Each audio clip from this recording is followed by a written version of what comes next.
미국의 건국의 아버지라고 불리는 벤자민 프랭클린이라는 정치가가 있습니다.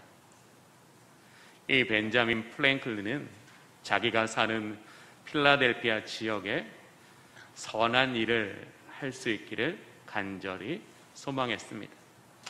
그래서 생각하고 또 생각하여 크고 예쁜 등 하나를 준비하고 문 밖에 그것을 걸 수 있는 선반을 하나 만들어 그 선반 위에 그 밝은 등을 밖에 내놓았습니다. 그때 당시만 해도 사람들은 등불은 집 안에서 밝혀 집 내부를 환하게 비추는 용도로만 사용했기 때문에 이 벤자민 프랭클린이 이 빛을, 이 등을 집 밖에 내어놓는 것을 낭비라고 생각했습니다. 그렇게 일주일이 지나고 한 달이 지나다 보니까 사람들은 이상한 것을 발견하게 되었습니다. 즉, 이 벤자민 프랭클린 집 앞을 지나는 사람들이 넘어지지 않더라는 것입니다. 그리고 멀리서부터 봐도 저 빛이 있는 곳은 벤자민 프랭클린의 집이지 자신이 가야 할 방향을 똑똑히 알게 되었다라고 합니다. 그렇게 이 빛이 분명한 역할과 유익이 있다라는 것을 사람들의 마음속에 깨닫게 되자 한 집, 두 집, 세 집, 자신도 벤자민 프랭클린처럼 자신의 집 바깥에다가 등을 하나하나씩 내놓았는데요, 온 마을이 밝아져서 밤에도 안전하게 사람들이 통행하며 더 행복한 삶을 살았다라고 합니다. 이것이 바로 우리가 지금 쓰고 있는 가로등의 시작이 되었다라고 합니다.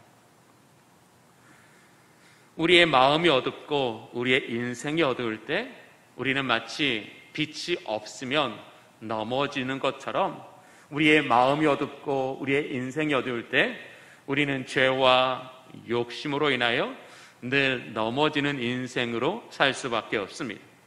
또 우리에게 빛이 없으면 우리가 나아가야 될 방향을 바르게 알지 못해 이리저리로 방황하는 인생으로 밖에는 살 수 없습니다.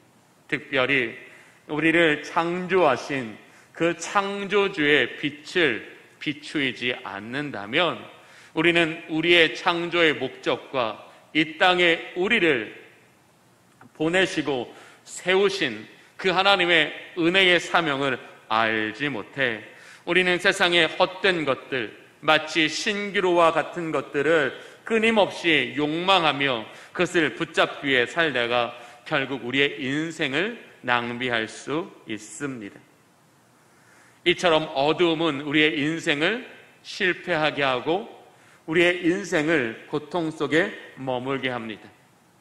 이러한 연약한 우리의 인생을 하나님께서는 불쌍히 여겨주심으로 우리를 그 죄와 고통과 사망에 건져주시기 위해서 그의 아들을 우리를 위해 이 땅에 보내주셨습니다. 바울은 에베소서 5장 8절에서 이렇게 말합니다. 너희가 전에는 어둠이었더니 이제는 주 안에서 빛이라, 빛의 자녀들처럼 행하라 라고 강조하고 있습니다. 바울은 에베소 교인들을 향하여 이전에는 어둠이었다라고 얘기하며 이제는 빛이 되었다라고 이야기하고 있습니다. 어떻게 한 사람의 인생이, 어떻게 한 사람의 생명이 갑자기 어둠에서 빛이 될 수 있습니까? 우리를 어둠에서 빛으로 나오게 하는 것은 인간의 노력으로 되는 것이 아니라 무엇으로 된다고요? 예수 그리스도로 말미암아 되어진다라는 것을 바울은 이 에베소 교인들에게 강조하고 있는 것입니다. 우리를 뒤덮고 있는 이 어둠에서 우리가 벗어나기 위해서는 이 어둠을 떠나 인생의 찬란한 빛 가운데 살아가기 위해서 우리에게 무엇이 필요하다고요? 예수 그리스도가 우리 인생에 필요하다라는 것을 자신의 다메섹 경험을 통해서 본문에서와 같이 강조하고 있는 것입니다. 바울은 우리가 알고 있는 것처럼 전에는 죄인으로 살았습니다. 자신의 욕망에 이끌려 살았습니다. 세상의 헛된 욕심에 이끌려 살았습니다. 그러한 죽을 수밖에 없는 인생을 불쌍히 여기시사 부활하신 예수님께서는 그에게 한 빛을 비추어 그의 걸음을 멈춰 세우셨고 그의 인생을 완전히 새롭게 바꾸어 주셨습니다. 바울은 그제서야 깨닫게 되었습니다.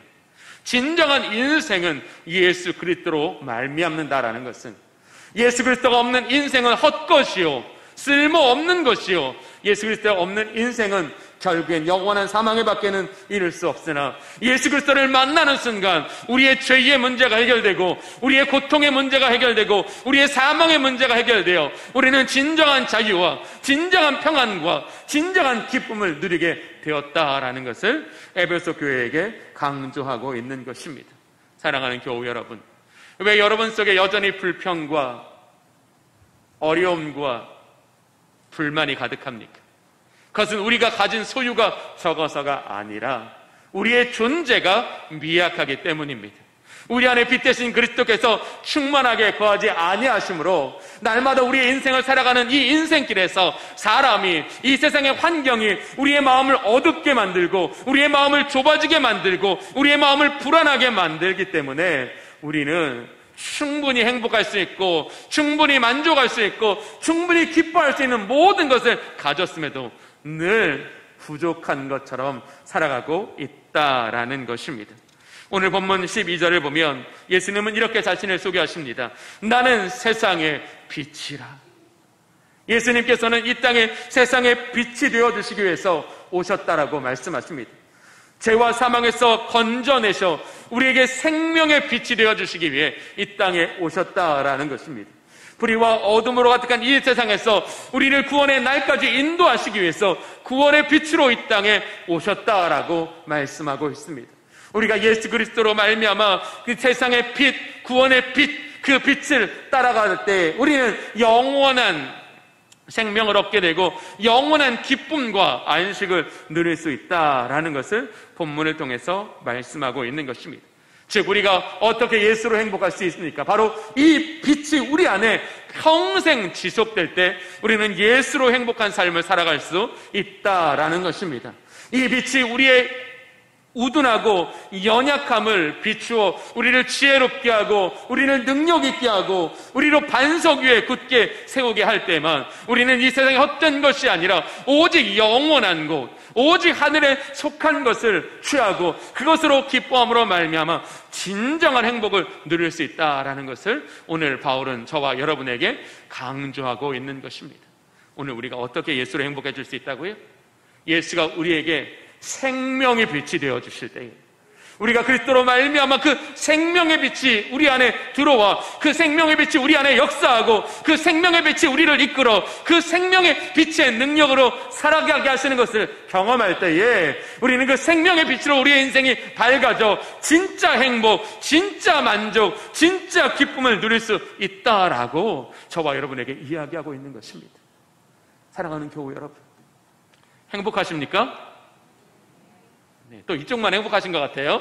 이쪽이 참 삶의 만족도가 높으시고 저 뒤쪽으로 갈수록 사는 데의 만족도가 좀 떨어지시는 것 같은데요. 다시 한번 여쭤보겠습니다. 행복하십니까? 그러면 예수로 행복하십니까?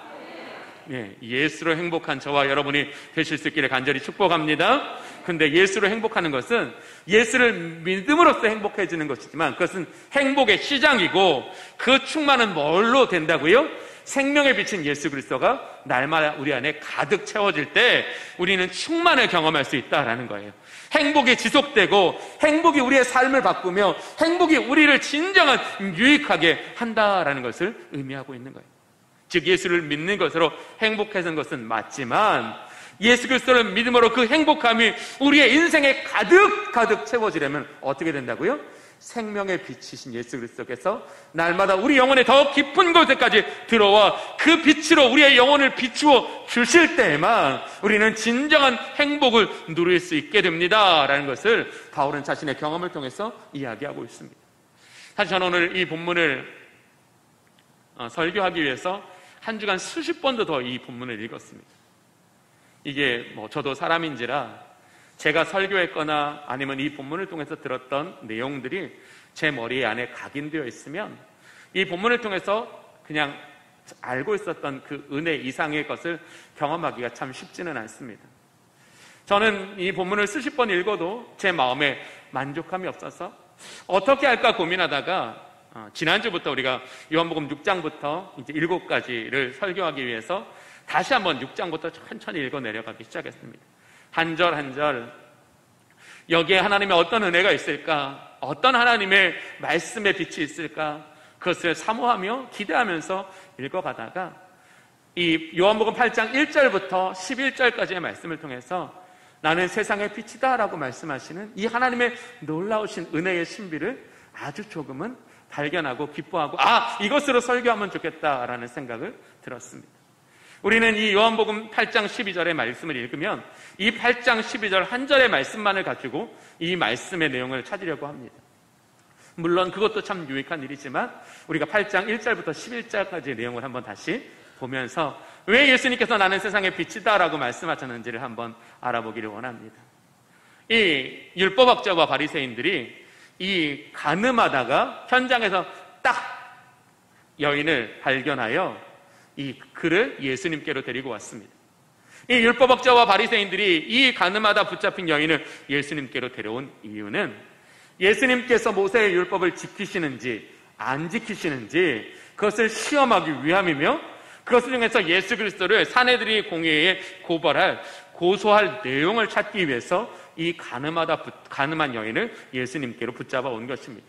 그러면서 이제 이 율법학자와 바리새인들은 예수님에게 이렇게 질문합니다. 모세의 율법에는 이 가늠하다가 붙잡혀온 여인은 당장 돌로 쳐 죽이라고 말씀하고 있습니다 라고요.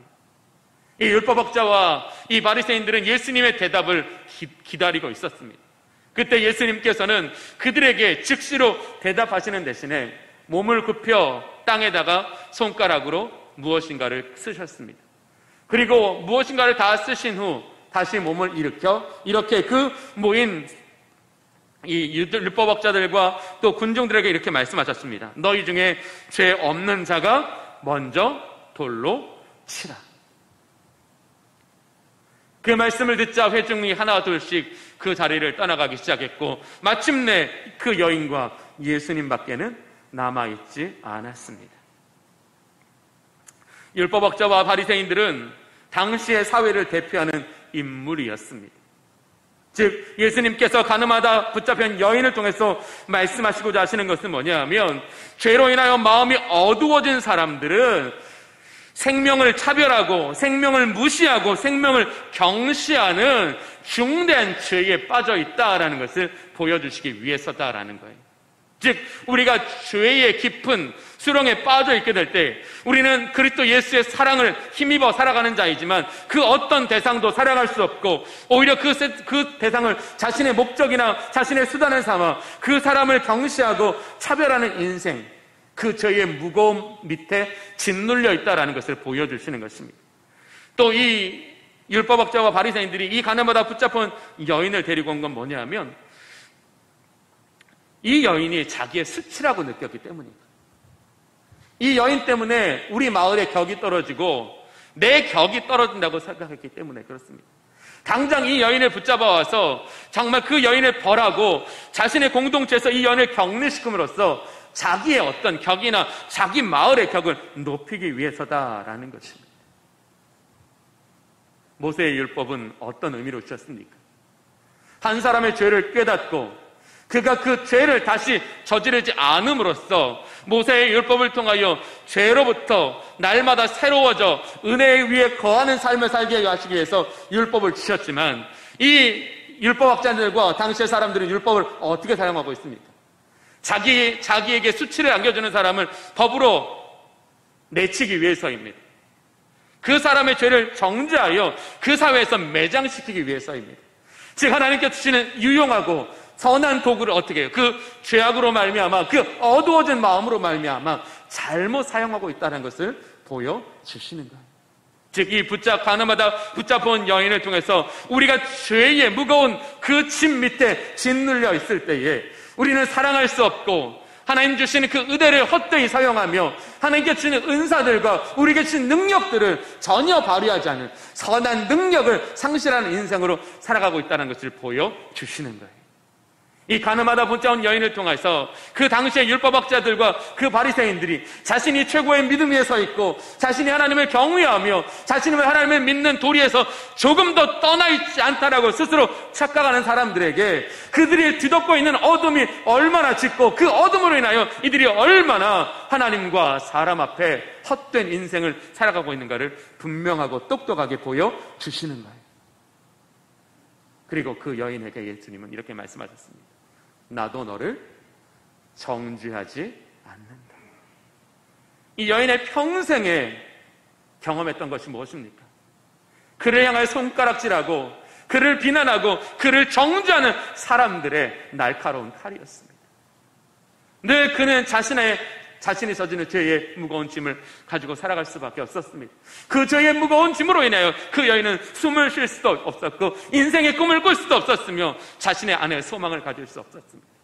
바로 그에게 우리 주님이 말씀하셨습니다. 나도 너를 정죄하지 않는다. 예수님으로부터 이 여인은 평생에 이 세상 그 어느 곳에서도 경험하지 못했던 사랑과 용서를 경험하고 있습니다. 그리고 그 여인에게 또 말씀하셨습니다. 다시는 범죄하지 말라라고. 그 여인에게 생명의 기회를 주시는 은혜를 예수님께서는 허락해 주십니다. 바울이 다메섹에서 그 강한 빛을 보았던 것처럼 지금 이 여인은 자신 앞에 서 계신 예수 그리스도로 말미암아 인생의 빛의 빛이신을 갖고 있는 거예요. 내가 저분을 믿으면, 내가 저분을 따르면, 내가 저분 안에 있으면 죄가 다시는 나를 무거운 짐 밑에 억압하지 못할 것이며 나에겐 새로운 인생의 삶이 주어지겠구나. 이 여인 속에 바울이 그 다메섹에서 경험했던 그 강력한 하나님의 그 은총의 빛이 그 여인의 죄와 그 여인의 사망과 그 여인의 미래를 꿰뚫어 그 여인으로 새롭게 하시는 것을 경험하게 하신다. 바로 그게 빛으로 오신 예수님의 목적이다. 그게 8장 12절이 바로 그 결론이라는 거예요. 이 가늠하다 붙잡힌 여인을 통해서 예수님이 세상에 빛이 되신다는 것은 바로 이러한 거다. 죄로 인하여 사랑할 수도 없고 죄로 인하여 선한 도구를 잘못 사용하고 있는 그들에게, 그래서 어떠한 선한 능력도 없는 그들에게 예수님께서는 빛으로 오셔서 그들을 죄에서 건져주실 뿐만 아니라 그들의 어둠을 제거하실 뿐만 아니라 그들에게 영원한 생명과 기쁨을 주시기 위해서 생명의 빛으로 오셨습니다 라고 우리에게 말씀하고 계시는 것입니다. 사랑하는 교우 여러분, 저와 여러분에게 이 생명의 빛이 우리의 평생에 함께 하시기를 간절히 축복합니다. 우리가 이 생명의 빛을 받는 것이 행복의 비결이라는 거예요. 즉 예수를 믿는 데서 그치지 마시고 날마다 생명의 빛을 우리에게 주시는 하나님의 은혜 안에 거하는 저와 여러분이 될 수 있기를 간절히 소망합니다. 여러분 안에 생명의 빛이 어두워지면 어떻게 되겠습니까? 우리 마음속에 다른 생각이 듭니다. 죄의 생각, 욕심의 생각, 세상의 헛된 생각이 우리를 흔들어서 우리를 괴롭게 하여 하나님께 주시는 은혜의 선물도, 하나님께 주시고자 하시는 행복도 잃어버리는 인생이 될 수밖에 없다는 거예요. 정말로 행복하기를 원하십니까? 정말로 행복하기를 원하시면 우리에게는 생명의 빛이 있다는 것과 그 생명의 빛이 우리 안에 충만하게 거하시기를 기뻐하심으로 그분을 찾고 그분을 구하는 저와 여러분이 될 수 있기를 원합니다. 오늘 본문을 보면 이제 예수로 행복한 삶을 살기 위해서 우리가 어떻게 해야 되는지 함께 알아보기로 원합니다. 첫 번째, 예수로 행복한 삶을 살기 위해서는 예수 그리스도가 우리 마음속에 빛이 되어주셔야 되어야 한다고 말씀하십니다. 오늘 본문 8장 12절을 보겠습니다. 예수께서 또 일러 가라사대 나는 세상의 빛이니 나를 따르는 자는 어둠에 다니지 아니하고 생명의 빛을 얻으리라. 아멘. 즉 우리 마음속에 우리 주님은 생명의 빛을 얻게 하신다는 거예요. 생명의 빛이라는 게 뭡니까? 우리의 죽어있던 영혼을 살리는 빛을 말하는 거예요. 우리의 무죄했던 영혼을 하나님의 지혜로 채우는 빛을 말하는 거예요. 세상에 어떤 욕심에 살던 우리의 마음에 하나님의 나라를 사모하고 구하게 하는 그 빛이 바로 뭐예요? 생명의 빛이라는 거예요. 생명의 빛을 우리에게 비추어 주심으로 우리를 얽어보고 있던 죄와 욕심과 어두운 미래로부터 우리를 하나님께서 자유케 하여 주신다라는 것을 우리에게 말씀하고 계시는 것입니다. 즉 빛이신 예수 그리스도가 우리의 마음에 항상 계실 때만 사단은 우리의 마음을 다시 어둡게 하지 못하고 우리를 종으로 사용할 수 없다라는 것입니다.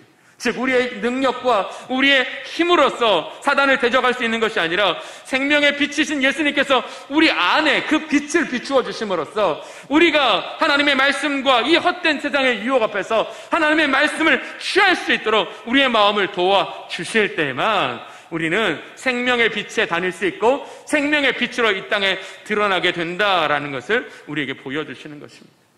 잠언 4장을 보면 이렇게 말씀하십니다. 모든 지킬 만한 것 중에 더욱 내 마음을 지키라. 생명의 근원이 이에서 남이니라. 왜 잠언 기자는 우리에게 마음을 지키라고 명령하고 있습니까? 그것은 생명의 근원이 거기에 있기 때문이에요.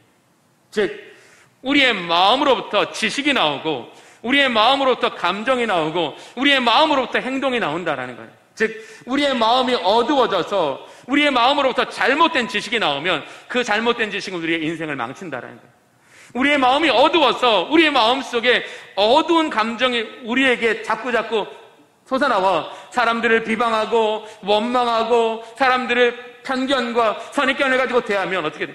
우리의 인생을 절대로 행복해질 수 없다. 즉 우리의 마음이 생명의 빛으로 충만하여 그 생명의 빛이 우리로 하여금 하나님을 아는 지식을 깨닫게 하고 하늘로부터 오는 지혜를 얻게 하며 하나님의 영의 충만하심을 얻게 할 때에 우리는 그 생명의 빛으로 말미암아 어떤 인생을요? 행복한 인생을 살아갈 수 있다라는 것이에요. 즉 이 세상에 어둠이 존재하고 우리를 유혹하게 하는 것들이 여전히 이 땅에 남아있을지라도 생명의 빛이 우리를 그것을 선택하는 것이 아니라 여호와를 선택하고 하나님의 그 은혜 안에 있는 영원한 것을 선택하기 때문에 우리를 행복하게 하여 주신다라는 것입니다. 우리는 이렇게 기도하지요. 주님, 내 앞에서 모든 위험을 제거해 주시옵소서. 이제 그렇게 기도하지 않으시기를 원합니다. 하나님, 내 앞에 어떤 어려움과 어떤 어둠이 있어도 주님, 제가 생명의 빛을 얻어 진리를 선택하게 하여 주시옵소서. 하나님을 붙잡게 하여 주시옵소서. 하나님의 기쁨을 취하게 하여 주시옵소서. 그래야 진정한 승리자가 될 수 있는 거예요. 우리를 가로막는 것이 없어지는 게 승리가 아니라 우리를 가로막는 것이 세상에 여전히 있지만 우리에게 생명의 빛이 가득하여 우리의 지성이, 우리의 감정이, 우리의 의지가 여호와 하나님을 붙잡고 여호와 하나님을 취하는 것, 그것에 진정한 승리가 있는 줄로 믿습니다. 바로 그것을 우리에게 주시기 위해서 주님 우리에게 뭐예요? 생명의 빛을 얻게 하신다는 거예요. 우리가 어떤 상황과 어떤 순간에 생명의 빛을 우리에게 비추어서 우리가 하나님을 선택하고 그분으로 충만하게 채워져 그분이 주시는 은혜와 그분이 주시는 평강을 누려 이 땅에 두려움 없이 살아가게 하시기 위해서 하나님은 저와 여러분에게 생명의 빛을 얻게 하여 주신다라는 것입니다. 시편 37편 4절부터 6절을 보면 다윗이 이렇게 기뻐합니다. 또 여호와를 기뻐하라. 저가 내 마음의 소원을 이루어 주시리로다. 너의 길을 여호와께 맡기라. 저를 의지하면 저가 이루시고 내 의를 빛같이 나타내시며 내 공의를 정오의 빛같이 하시리로다. 아멘. 즉 생명의 빛이 우리 안에 들어오는 순간 우리에게는 어떻게 된다고요? 여호와를 기뻐하게 된다. 우리 안에 생명의 빛이 없으면 여호와가 계신 것을 인정하지만 여호와를 기뻐하지 않아요. 그러나 여러분, 예수 그리스도의 생명의 빛, 그 은혜의 빛이 우리 안에 가득해 보십시오. 우리 입술에 막 하나님을 향한 찬양이 넘쳐납니다. 왜? 그분이 우리 안에 계신 게 너무나 기쁘니까, 그분이 우리 안에 역사하시는 게 너무나 기쁘니까 내 몸이 그분 앞에 절로 반응하게 되는 거예요. 이게 찬송이라는 거예요. 그분이 내 안에 계셔서 내 영혼에 하나님의 은혜를 부어 내 영혼을 숨쉬게 하실 때에 내 영혼이 숨쉬는 것뿐만 아니라 그분의 이름을 찬양할 때 우리 인생의 진정한 행복을 누릴 수 있게 된다라는 것입니다. 사랑하는 교우 여러분, 우리가 왜 생명의 빛을 얻어야 됩니까? 하나님을 기뻐하기 위해서입니다. 하나님께 전적으로 맡기는 삶을 살기 위해서입니다. 그분으로 말미암아 살기 위해서 우리는 생명의 빛을 날마다 얻어야 합니다. 생명의 빛이 우리 안에 날마다 충만하게 일 때 우리의 연약함은 우리를 좌우하지 않습니다. 우리의 무지함도 우리에게 위험이 되지 않습니다. 생명의 빛이 우리를 지혜롭게 하고 생명의 빛이 우리를 능력 있게 하고 생명의 빛이 우리를 영원한 것을 사모하기 때문에 우리를 넉넉히 이기게 하여 주신다라는 것입니다. 예수 그리스도가 우리 안에 생명의 빛이 되어 우리 마음속에 가득하여 살아가는 저와 여러분이 되시기를 간절히 축복합니다. 두 번째, 우리가 예수로 행복한 삶을 살기 위해서는 예수 그리스도가 우리의 길에 빛이 되어 주셔야 돼요. 우리의 길을 비추어 주시는 빛이 되어 주셔야 된다. 다윗은 왕이 되면서 점점 그의 어깨에 많은 무거운 짐들과 무게들이 쌓여갈수록 느끼는 것이 있었어요. 나의 지식으로는 이것을 감당할 수 없다. 세상의 지식으로는 이것을 감당할 수 없다. 다윗의 주변에 아무리 많은 학자들과 아무리 많은 지혜자들로부터 매일매일 좋은 말을 듣고 좋은 것을 공급받지만 그것만으로는 다윗은 충분하지 않았어요. 하나님, 무엇이 하나님을 기쁘시게 하는 겁니까? 무엇이 하나님을 영화롭게 하는 것입니까? 무엇이 하나님으로 말미암아 하나님 이 땅에 하나님의 영광으로 충만하게 될 수 있습니까?